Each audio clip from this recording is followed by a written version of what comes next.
Yo what's up guys, kembali dengan channel saya lagi ya tentunya, with Paul. Dan pada video kali ini kita akan membahas dunia balap liar di Jepang. Sebelum lanjut jangan lupa like, komen, dan subscribe sebanyak-banyaknya agar channel ini tambah berkembang. Terima kasih dan selamat menonton.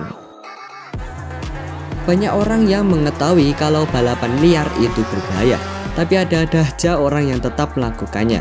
Begitu juga di Jepang yang merupakan salah satu negara produsen otomotif di dunia. Apalagi setelah film The Fast and the Furious Tokyo Drift yang berlatar di negeri Sakura ini rilis pada tahun 2006.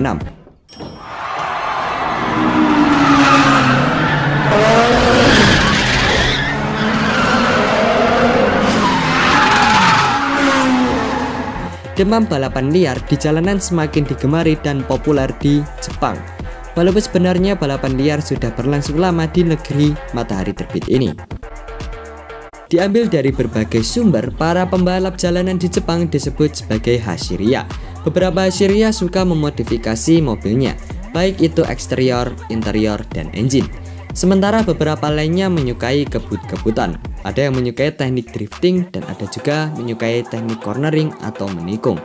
Selain itu ada juga Hashiria yang suka kebut-kebutan dalam jalur melingkar untuk memecahkan rekor waktu, time attack contohnya. Mereka disebut Rollerzoku. Beda ya sama Rolling Zoku.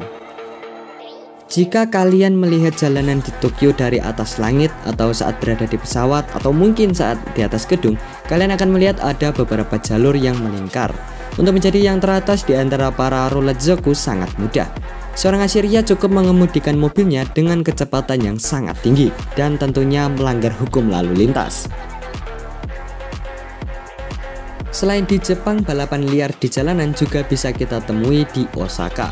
Di kota tersebut ada kelompok yang mengklaim turut bertanggung jawab atas berkembangnya gaya tuning yang dikenal sebagai JDM. Mereka disebut sebagai Kanjo-zoku.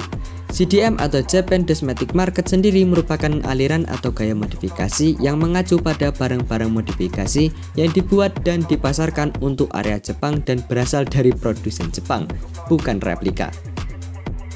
Para pembalap Kanjo-zoku suka melakukan balapan di rute yang disebut Kanjo, yaitu jalan raya sepanjang 7,6 km yang melintasi kota Osaka, dan dari situlah nama Kanjo-zoku berasal. Mungkin kalian akan mengira kalau para pembalap Kanjo-zoku mengemudikan mobil-mobil seperti San GT-R R32, R34, Toyota Supra MK4, terus Mazda RX-7, Evo, Impreza, MR2, dan banyak lainnya yang telah dimodifikasi. Tapi ternyata mereka hanya menyukai satu mobil, yaitu Honda Civic. Lalu bagaimana tindakan aparat kepolisian tentang pembalap liar di Jepang? Selain memasang banyak alat pendeteksi kecepatan, polisi juga berpatroli sepanjang hari sehingga kalau ada yang kebut-kebutan, maka pengemudi tersebut dengan cepat akan ditangkap. Tapi para Hashiria mengetahui dengan persis di mana alat-alat pendeteksi kecepatan itu dipasang, dan mereka tidak takut terhadap polisi. Buktinya ini. Mereka juga memiliki alat khusus untuk mendeteksi mobil polisi yang datang mendekat. Sementara itu di Okinawa, orang-orang hanya suka melakukan balapan sesekali saja. Okinawa terletak di selatan Jepang, sehingga para penggemar balapan berada jauh dari sirkuit utama di Jepang. Karena kurangnya jalur balapan juga agar tidak tertangkap oleh polisi, mereka hanya balapan di jalanan pada malam hari. Biasanya mereka menggunakan mobil Nissan Scalene GT-R, Toyota Supra, Mitsubishi Lancer Revolution, Impreza, RX-7, dan masih banyak lainnya.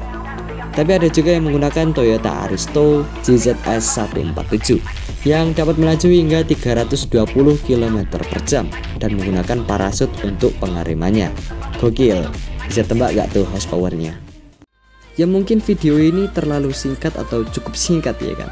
Dan gue juga mau bilang terima kasih yang udah nonton dan selamat bertemu di konten selanjutnya.